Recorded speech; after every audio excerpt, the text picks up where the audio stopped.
Hello everybody and welcome back to Full House Sports here with myself, Charlie. Reminder before the video starts, please give us a like, please subscribe and please comment. I'm loving the interaction at the minute, so please keep that coming. Right, it has been a busy weekend for me from a sports point of view. If you want to see what I get up to, give us a follow on Instagram.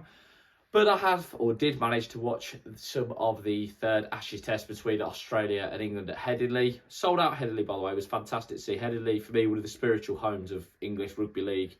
Don't think there's any denying that, and it was good to see that they got that test match because, you know, they could have gone to a bigger sort of football stadium or soccer stadium, whatever you want to call it, and they didn't, and that's really good to see because you want to keep the game, you want to keep the spirit of the game there.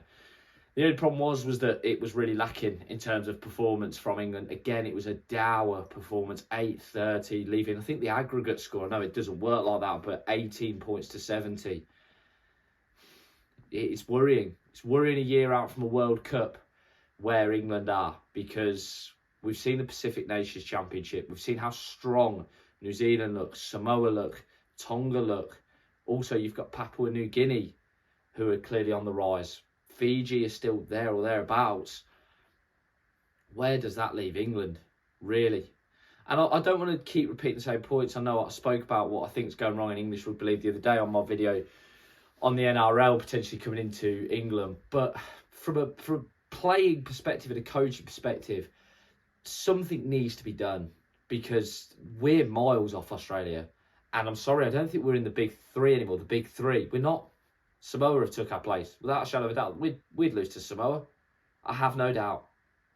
And I think a lot of people are calling for Shaun Wane's head, and I do think the way this Ashes series has been handled has been diabolical.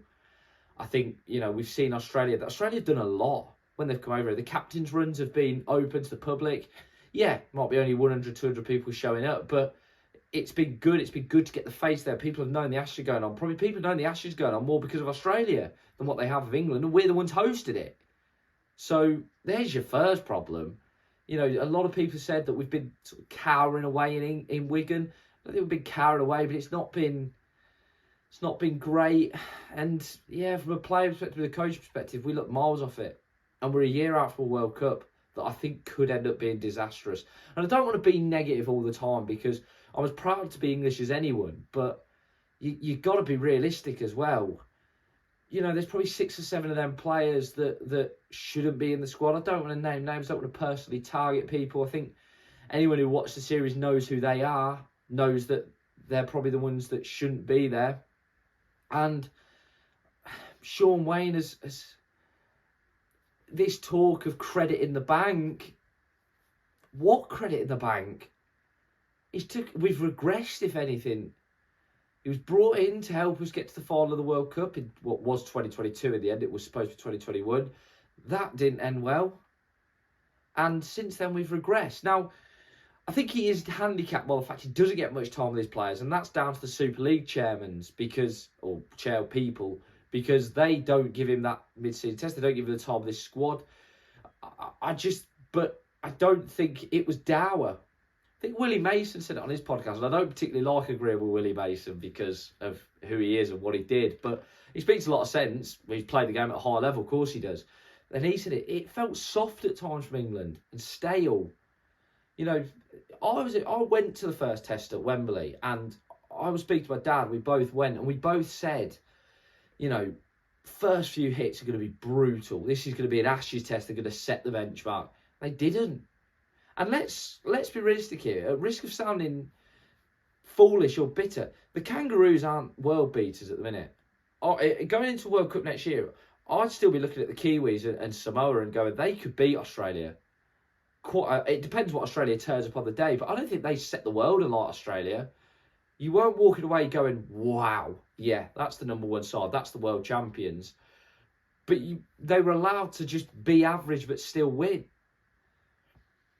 Where England turn up, I don't know, because if Shaun Wane does take it, we're in an awkward position where if you don't let Shaun Wane take it into a World Cup, you're going to bring in a new head coach who's going to have hardly any time to work with the team, and it's potentially going to go even worse. And then they start their reign terribly. But then do you leave it with Shaun Wane and let it rot?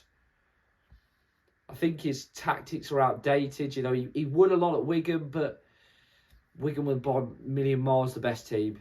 And I'm not discrediting him for that, but I'm just saying that I don't think that he was required to be a genius to win a lot with that Wigan side. That's just me being perhaps harsh, but that's the truth of it. I think he's handled this series horrendously in terms of the PR side of things, everything, and the releases of the Churchill videos and everything else. I'd use the term cringeworthy. It's been a real letdown, this series, for me, from an England perspective. A real letdown. And as a rugby league fan, I'm furious about it. I hope the Ashes doesn't go. I hope the Ashes comes in like, let's say, the Super League season. I think they could expand on this. We've seen what New Zealand are doing in rugby union next year with South Africa. Imagine if Australia came over and played Wigan or played Hull or played St Helens. It'd be brilliant. I know it's a lot to ask of the players now in the modern game, but it'd be fantastic to see, and I think Peter V'landys is trying to get the international game back at where it needs to be. But England have got a lot of food for thought here, because this should be the wake-up call. This needs to be the wake-up call. Because if not, we're going to become a tier 2, tier 3 nation.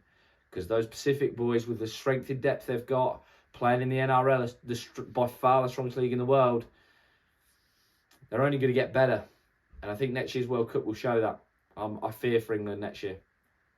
But on that positive note, as always, guys, thank you very much for watching. As always, have a great day. And thank you very much. Please like, comment and subscribe. Have a good one.